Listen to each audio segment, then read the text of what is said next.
Hello everyone, welcome to Restart a Heart Day. October the 6th, I can barely speak, it's the end of the day. October the 16th, 2024, National Restart a Heart Day with us here at Air Ambulance Charity, Kent, Surrey, Sussex. My name's Ben, I'm one of the paramedics here at the charity and I'm joined by... I'm Adam, I'm also one of the paramedics here at Air Ambulance Charity, Kent, Surrey, Sussex. Now we're aiming to teach as many people as possible today how to save a life, aren't we? We are. And we've literally taught today tens of thousands of people. It's absolutely awesome. I'm looking at the screen in front of me and I don't know if it's your name. Is it Singer? Or certainly the login, but we can see you. We recognise you from one of the sessions earlier. Give us a wave. You've come back, you've brought your whole family back. So that is absolutely awesome. There we go. You get the whole family taught. So love it that we've brought the whole family. We can see you there. We're going to play straight away. We're just going to play a little video that just explains a bit about our charity, what we do, and essentially what our day-to-day work looks like.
Lovely, welcome back everybody. So we're going to start to kick off the session. A couple of things. We have had some tech issues throughout the day, so there'll be a link in the chats. If for whatever reason the audio goes, we're occasionally finding the camera just cuts out for a second. That's just because it's getting a bit warm. Bear with us. It should be fixed within a couple of minutes, absolute maximum. But if not, we'll put the links to our pre-recorded sessions in the chat. And you can just click onto those and still get to do it. So this is kind of our secondary or 11 plus sessions. So some of the messaging here, we do talk a little bit around figures and rates of cardiac arrest. There's nothing particularly traumatic within here, is there? We don't show any gruesome pictures or anything like that. But we are kind of pitching this for kind of 10-year-olds and above, because we do talk a little bit about data. So we've had a little look on the cameras. It's great, especially for those who are on YouTube and Facebook. We can't see you, so it'd be great if you can just write in the comments, you know, who you are, where you're joining from. It's always good fun to sort of reach out to people and see where people are joining from. We've had people all over the world today, haven't we? We've had yeah. some from America. So it's been great to kind of see the reach that we've managed to gain. So over kind of the next 20 minutes or so, we're going to show you a number of things, aren't we? That's right, yeah. Number one, we're going to show people how to check for danger and check someone's level of responsiveness, aren't we? And then the next thing we're going to show you how to do is how to call 999 and give you some tips and tricks from one of our dispatchers about how to do that. Yeah, definitely. And as well as giving the tips and tricks from our dispatchers, you're also going to meet one of our pilots and he's going to show you around our aircraft and show you how it works. Cool. Then we're going to show you how to do CPR. Yeah, this is the really important bit. We've got our mannequins in front of us, but you can use absolutely everything, anything. So you can see our cuddly toys around us that we've been using on some of our sessions today with the younger children.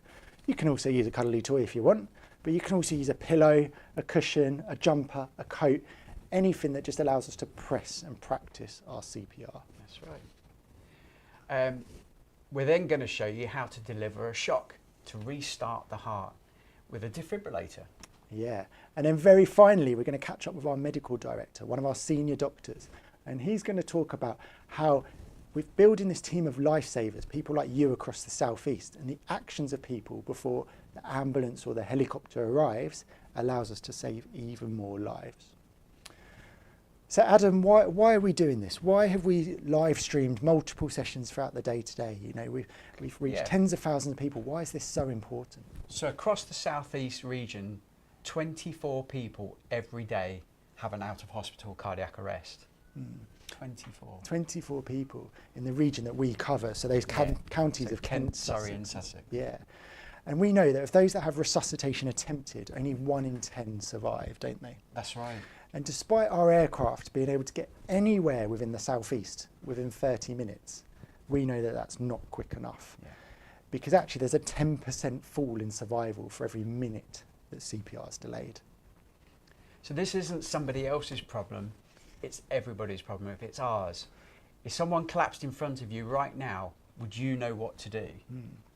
Yeah, and we know really well from the data, don't we, that CPR and defibrillation before the ambulance arrives more than doubles people's chances of survival. Yeah, so defibrillation within 3 to 5 minutes of a cardiac arrest has a 50 to 80% survival rate. So get in there early. Yeah, so we're now going to show you a video from one of our former patients, Paul, and he demonstrates really well how the actions of people like you before we arrive can really influence outcome. Hi, my name's Paul Maycock. My wife had gone up to her mother's and I decided that as it was a nice afternoon, I'd put my gear on and go out for a bike ride. I was on my way back when I had my cardiac arrest, came off the bike, hit my head on the road. I had a helmet on naturally, which obviously helped to save my life. I was fortunate enough to have people following me who recognised exactly what had happened and started to perform CPR on me. So when the call came in, the initial information that we were given was this was a cyclist who had been found unconscious. Once we got to scene, we understood that Paul had a heartbeat back after being shocked with a defibrillator a number of times. Sammy, the doctor I was working with at the time, did what we call a primary survey, which is like a rapid assessment of the patient's status and what their injuries are. We felt that it was probably a medical cause that caused Paul to collapse, and we felt that he needed to go to a cardiac centre, which would be either London or Ashford. We agreed that we were going to do a pre-hospital anaesthetic, which is basically to place a breathing tube into the patient's windpipe and then to breathe for them, correcting their sort of blood gases and the oxygen in their blood, and to control their blood pressure. We took Paul up the road to the helicopter and then we flew him to London, which was the closest appropriate centre. I had a partially blocked artery which caused the cardiac arrest. That was subsequently stented. When they did a scan on my heart, there was no scarring at all. Didn't need an ICD. 2 weeks later, I was discharged. Paul is a clear example of all elements of the chain of survival in action.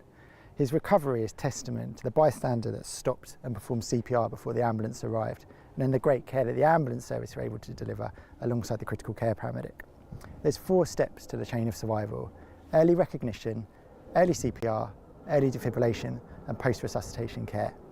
The first 3 of those 4 steps can be provided by you yourself, and therefore over the next 20 minutes, you're going to join us in learning how to provide these steps and this care.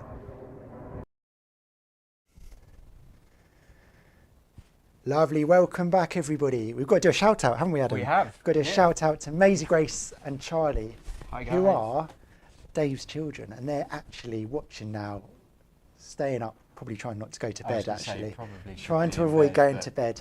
But we've got more mini lifesavers out there, that's what we love. Awesome stuff, guys. So having seen how important CPR is and the difference that you can make as bystanders, we're now going to show you the initial steps to save a life.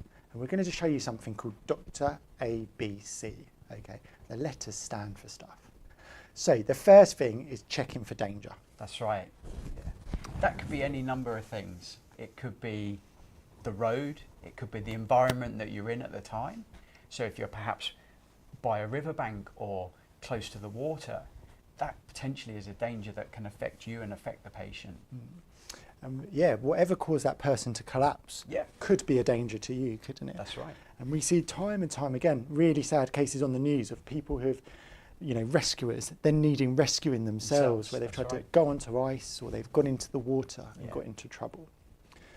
So we've checked for danger. The next bit is checking for a response. Yeah, it could just be that they're asleep. Yeah, so there's 2 steps to that, Adam, isn't there? There's 2 things that we do to check for a response. Yeah, the Should- 2 things are shake and shout. Hello, can you hear me? Perfect. And it's really important that you're loud here and you feel confident to give people a gentle shake. We typically say on the shoulders, but that could be if you didn't want to get near someone, you know, their foot, their arm, whatever you can get to. Because if the person wakes up, then actually a lot of your work is done here. Yeah. If they wake up when you shake and shout them, we know that they must have a pulse and that they're perfusing their brain with blood. Okay. But if they don't wake up, you're going to need to get some help. Okay. You're going to need to call 999. And we recognise, and we hear this, don't we, that these calls can be some of the most stressful calls that people will ever make. And so we're going to hand you over to Carol, one of our dispatchers in our ambulance control room. She listens to literally thousands of calls, sifting through them, deciding on whether to send the air ambulance or not. And so she's an absolute expert in giving you tips and tricks to help make the process less stressful. My question to you is around your process and stuff. We've talked about this throughout the day, but think about it at your work, school, wherever you are on a daily basis. How quickly could you get someone confident enough to do CPR next to the person? And how quickly could you get a defibrillator to the furthest bits, the most remote bits of your workplace? I'm going to hand you over to Carol, and she's going to give you some tips. Hello, my name's Carol. I am a dispatcher for the Air Ambulance Kent Surrey in Sussex. Today I'm going to tell you how you can call and stay calm in an emergency. So firstly, you need to speak clearly. If possible, call from a landline. So once you know your address, what are the first two questions the call taker will ask you? So they will ask, is the patient conscious and is the patient breathing? Once you've opened the door, you go straight back to the person. Afterwards, you don't stop the CPR until the ambulance crew arrive and take over from you. So also you need to think of the risks. Is there a second person available? Can they wave the ambulance crew down? So just a short recap. You will be asked, is the patient conscious and is the patient breathing? You need to know your address. Open the door when you are told to. Have someone meet and wave down the ambulance crew. And if you can, put away any family pets. Lovely, welcome back everybody. So Carol gave us a couple of tips there, and we've heard people's tips throughout the day, haven't we? But Adam, as an experienced paramedic, again, you do some work in the ambulance control and listening to these calls. What are your kind of free tips as such for people when they're calling 999? Yeah, I think the main thing is be calm. Try and be calm. It's going to be challenging. It's going to be emotive. You want to get the help there as quickly as possible. But if you can remain calm, then people around you will be calm and you can get the information across that you need to. You do that in a confident way. Yeah, the call takers are experts at getting that information. But if you can be confident in telling them where you are, what's happened, then they'll get the help to you as quickly as possible. And don't forget to be careful. Remember the dangers. Don't put yourself in potential harm's way.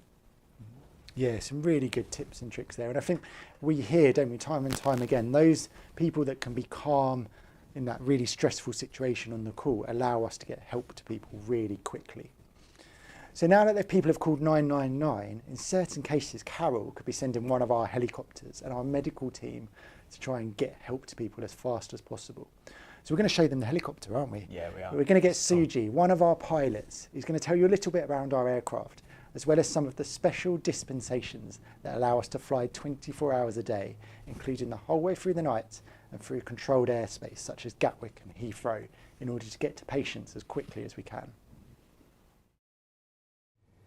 Hello everyone, my name's Suji. I'm one of the pilots here at KSS and I'm here to give you a little bit of information about the aircraft that we fly, the Augusta Western 169 that you can see behind me.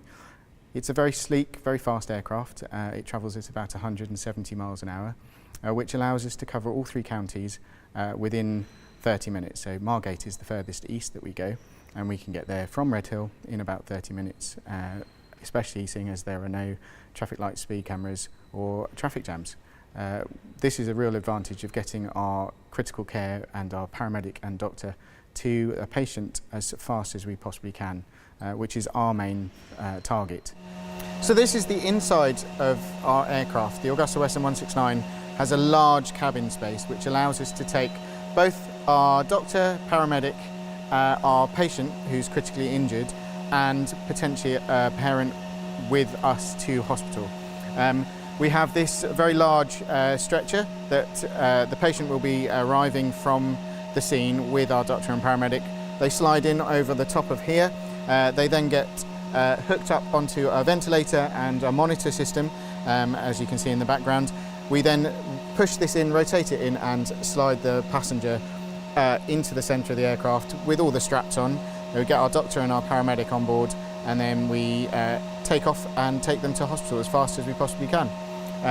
As you can see, it may look relatively small from the outside, but it is one of the largest ones that is around in the air ambulance industry, and it works very well for us.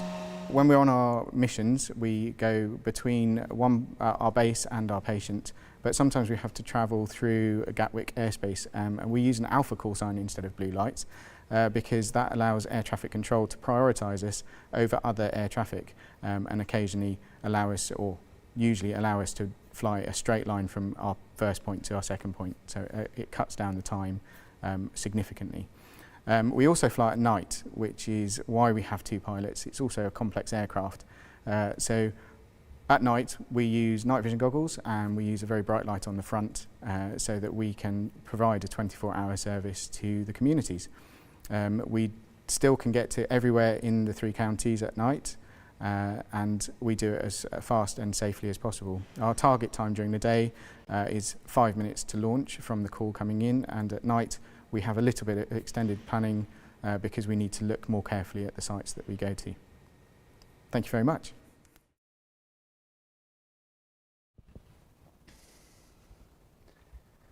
Lovely, welcome back again. So let's recap what we've learned so far on this Dr. ABC approach that we're doing. So the first thing we did was we checked for danger, didn't we? The next thing we did was we checked for a response. We've spoken to Carol, one of our dispatchers, and she gave you tips and tricks for calling 999. And then now we've just spoke to Suji, one of our pilots, and he's showed you about the helicopter and the skills that allow us to get our medical team to people within the southeast as quickly as possible.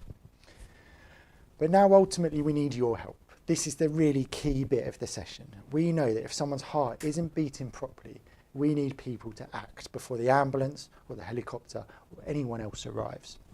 Remember what we said at the start, there's a fall in survival by 10% for every minute that CPR is delayed. Now, Adam, remind us of the 2 questions Carol told us about that the call handlers would ask. Sure, yeah. So the first question is the person awake? And then the next question is simple, are they breathing? Yeah, definitely. So we've already shown you how to tell if someone's awake. That's our shake and shout, remember? Hello, can you hear me? But the next step, telling if someone's breathing, we know from listening to these calls that when people are stressed, it can sometimes be difficult to tell, can't it? That's right. Before we check for breathing, we've got to do one thing, haven't we? We've got to do a head tilt, chin lift. So tilting their head back to open their airway. And then we need to see if they're breathing normally. Now, normal breathing is 2 breaths every 10 seconds, okay? But there's a couple of key things that are not normal breathing. Adam, should we talk through those? Yeah. So the first one, and I guess maybe the most obvious, is if the patient's not breathing at all. Yeah. Okay. Definitely abnormal. Yeah. The next one would be at really long pauses. So you just said there about 2 breaths in 10 seconds. So if it's 1 or less than 1 in 10 seconds, that's definitely abnormal. Okay. Snoring, that's abnormal. Yeah. People don't generally snore normally when they breathe. Yeah, we know that snoring's essentially an indication of an obstructed airway airway, obstruction. don't we? That's right. Yeah. And then the last one is something that we call agonal breathing.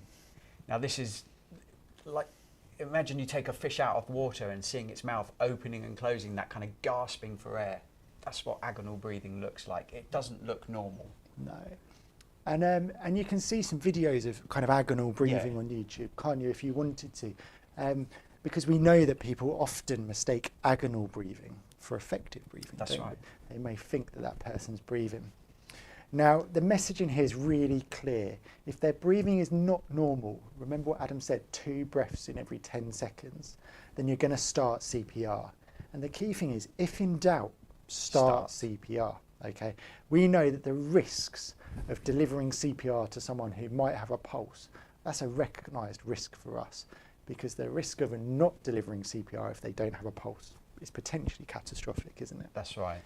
So this is where you are all absolutely key. Hopefully you've got your jumper, your pillow, whatever else, cuddly toy in front of you. We're going to have a little practice at doing CPR, and we're going to show you exactly how easy it is to do, okay? So I want you to kneel next to whatever you've got in front of you, ideally on the floor. You're going to put your hands on top of each other, as so. You can interlock your fingers if you want. You can hold on to your wrist. You can do whatever you like, but hands on top of each other, arms straight, and you're going to kneel next to whatever you've got on the floor.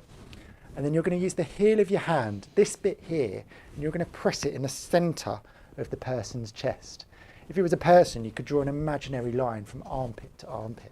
And what you're going to do is you're going to push down 5 to 6 centimetres, and you're going to do that 2 times a second. Now, for some of our little lifesavers on the call, this might be quite difficult for them to have the strength. So we say to our little lifesavers on an adult, you can push as hard as you can. But for the adults and the older people on our call, essentially we're trying to push down 5 to 6 centimetres and push 2 times a second. Now, Adam's going to carry on, but there's a couple of things that are really easy to get wrong. So we know sometimes when people are stressed, they go too fast. And if people do chest compressions too fast, it doesn't allow the heart time to fill. Okay. Likewise, they may go too slow. Okay, and if you're going too slow, then again, you're not generating enough blood flow. Okay. Now there's, that's a really good point. And sometimes people go too low, so down onto the tummy.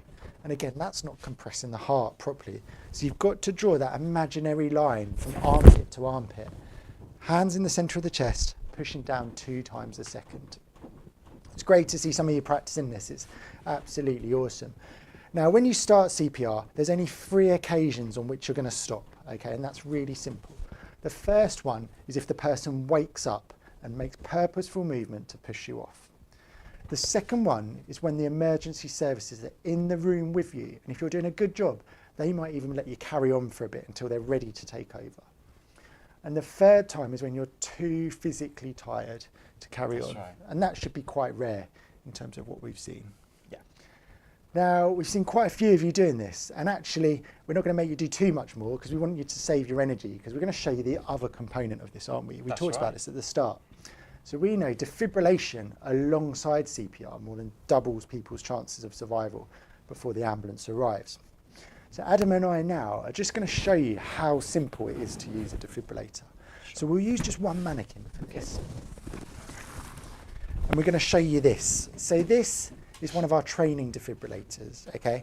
But you can get defibrillators absolutely everywhere. So we know that they're in sports places, don't we? Gyms, We do, libraries, supermarkets, phone boxes, they're absolutely everywhere. And you can look up on the internet where your nearest defibrillator is, okay? Now, what we're going to do, you can practice your CPR whilst we do this in a second, and we're going to deliver a shock using the defibrillator. All we want you to do is just practice being clear, because ultimately when we deliver a shock using the defibrillator, it's using electricity, and the key thing is to make sure we're clear. So a couple of you have already joined us, and it looks like you've brought your parents back, so you'll be able to show them. But we're just going to do one quick practice run. Yep. So on the count of 3, what I want you to all do, you're going to put your hands up and just say clear, okay? And that will indicate that we're completely clear with the person and we're not going to get shocked. Is everyone ready? We've got a couple of people ready on things they're practicing. We'll go 1, 2, 3, clear. Lovely, yeah. They all look ready to go? Great. Okay, so let's run this from start to finish. So I want you to practice your CPR on your cushions. So we're going to do a full. We'll do a full recap at the end. So I want you to do CPR now, if that's all right. Yeah. And we're going to deliver a shock together. I'm just going to show you how the machine works. So we're going to turn it on, and we're just going to follow these instructions. Call emergency medical services now. So we need to call 999 for help. You can see some great CPR going on the screen. It's awesome to see. We're going to take our pads and we're going to follow these instructions. So, clothing off of your patient that you're trying to rescue. There may even be scissors next to your defibrillator to cut it. We're going to take out our pads and we're going to follow the 2 pictures on them. So picture number 1 says we need to go in the top right of the chest. So that's exactly where we're going to stick this. Picture number 2, it says it goes underneath the left armpit. So that's exactly where we're going to stick it.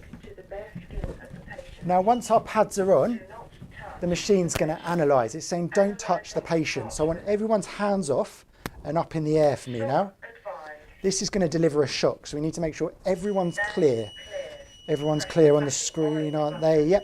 Clear. Everyone's clear. The shock. Shock's delivered. Delivered. Right, now I want you to be straight back on the chest doing your CPR, please. So as a team, back to your CPR. Now. Press Perfect. the blue I button for CPR voice Now I'm going to press the metronome button on our AED, first. and that gives you the timing as well. It's as simple as that. We know exactly how fast to go. Right, I'm going to turn this off. System shutting down. We're just going to quickly show you the pad position on our mannequin, so exactly where we've put these pads. So we've got one in the top right of the chest up here that Adam's showing you. It doesn't show particularly well on the light here, but where his hand is just here in the top right, and the other one's where his other hand is, underneath the left armpit. Okay, we're going to do a run through from start to finish now. So we'll just get these pads off, and we'll just get them away. And what we're going to do is we're going to do our Dr. ABC all together from start to finish. I'm going to talk you through it. Adam's going to show you it. So essentially, if you get stuck at all, just copy what Adam's doing and you'll be able to keep up. We're going to deliver a shock together, and we're going to show you that whole concept from start to finish, how simple it is. Okay? So we talked about this at the start, didn't we? The first thing we do is we check for danger. Check for danger. Yeah. Okay, it's safe. It's safe for me to approach. Perfect. Safe to approach. The next thing is a response. Hello, hello, can you hear me? So he's giving him a shake and he's giving him a shout. We're going to call for help. Remember, calling 999, and then we're going to open the airway and check for breathing. Remember what we said was normal breathing. 2 breaths every 10 seconds. Okay. It's not breathing. Not breathing at all. So we're going to start Start CPR. CPR. And I want to see all of you do that with us now. So hands on top of each other, nice and straight, pressing down 2 times a second. And whilst you're doing that, I'm going to get our defibrillator ready to deliver our final shock of the day. Call emergency medical services now. Awesome work. I can see lots of CPR going on. Follow the voice prompt calmly. So pad number 1, I'm going to follow the picture on it and stick it in the top right of the chest. Pad number 2, I'm going to stick it underneath the left armpit. The pads are on, so the machine will pick it up.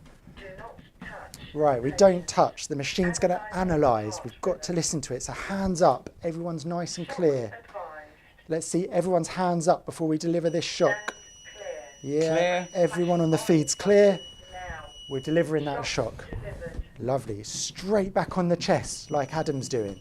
We don't want any pauses. CPR now. And I'm going to put the metronome on so you can all keep in time with Adam. First. Perfect. System shutting Lovely. down. I'm going to let you all stop and save your energy. So that machine will reanalyze every 2 minutes, but we're just going to keep doing CPR until that wants to reanalyze and until help arrives. Now, that is all there is to it, isn't there? We've shown you from start to finish how to check if someone's in cardiac arrest, how to do CPR, and how to use a defibrillator. We're going to hand you over to Duncan, one of our doctors, for the last video, and he's going to talk a little bit around how, by you being lifesavers and the actions that you do before we arrive, can allow us to save even more lives and deliver advanced intervention. What I want you to do, we're going to hang around for a couple of questions at the end. So if you've got any questions for us, type them in the chat whilst that video's on, and we'll try and answer them at the end. For joining us today and forming part of our army of lifesavers that we're trying to create across the southeast. Now, I'm joined by Duncan, one of our doctors here at KSS, and what we want to discuss over just the next couple of minutes is what we're doing to try and help cardiac arrest survival within the southeast. Now that you are all helping us with that chain of survival in the first few steps that we've talked about, we're going to tell you what we're doing to kind of support you in that 4th step. Now, Duncan, we've spent the whole day training people. We spent last year training people and trained literally thousands of people how to do CPR. And I think there's many people out there that think it's just too difficult. They're worried about performing it. What can you say about the importance of it and what it means to us as a charity? So early CPR, chest compressions and early defibrillation is the key part in increasing survival in patients who have cardiac arrest. And we can't stress that enough. And we know that it doesn't matter how old you are, it doesn't matter what your background is, everybody can play a part in delivering that. It doesn't matter whether you're 7 or 79 or 90, everyone can perform CPR and everyone can use a defibrillator and everyone can be a lifesaver. Yeah. And in terms of what we're doing, we've talked, the team have learned about the chain of survival today and that 4th step, the post-resuscitation care, and also the advanced therapies that we can deliver. We're looking at pre-hospital ECMO, aren't we? Or certainly in the early phases of exploring that. Could you just, I guess, simply explain what that means and why it's still really important that everyone does those first steps that we've talked about today? Yeah, so you're right. We are looking at new interventions to increase survival from cardiac arrest, and one of those, as you mentioned, is ECMO. And ECMO is a machine that we can now carry to the scene. The machines are now small enough that we could carry it in the helicopter. And that works as a mechanical substitute for the heart working as a pump. And it's a really exciting technology. We're not sure exactly how we'll be able to deliver that, but it's certainly something we're looking at.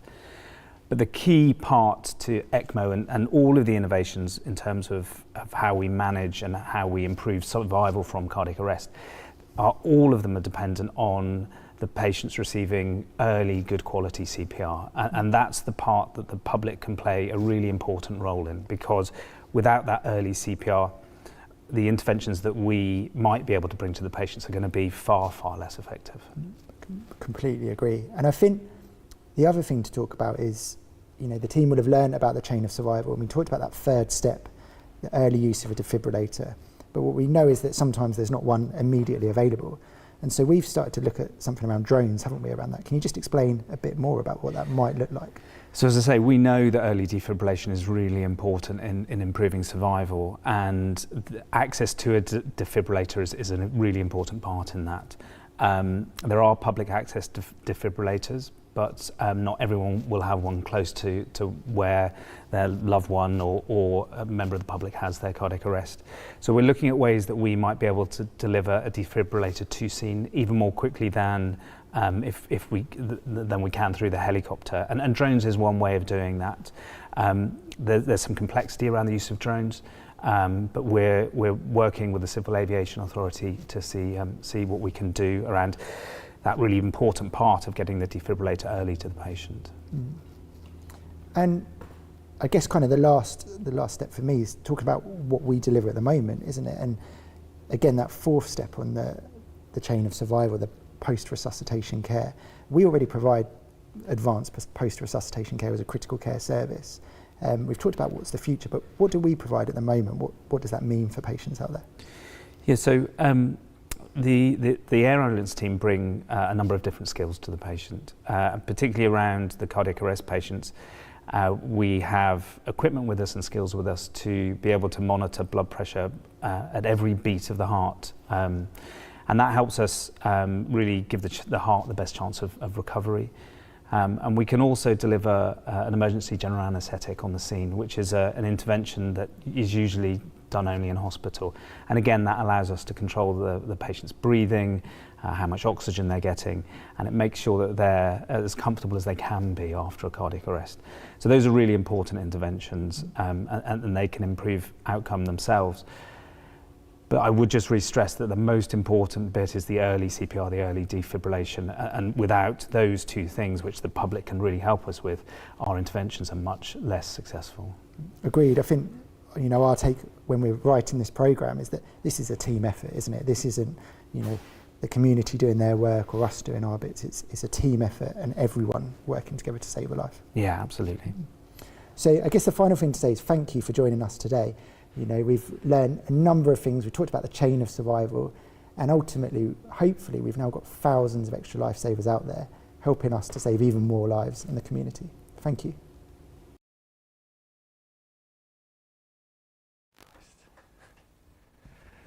Lovely, everyone. Welcome back. So we've got literally a couple of minutes. We've got to go to our last live stream of the day in a second, but we can hear the aircon cleaning itself as well.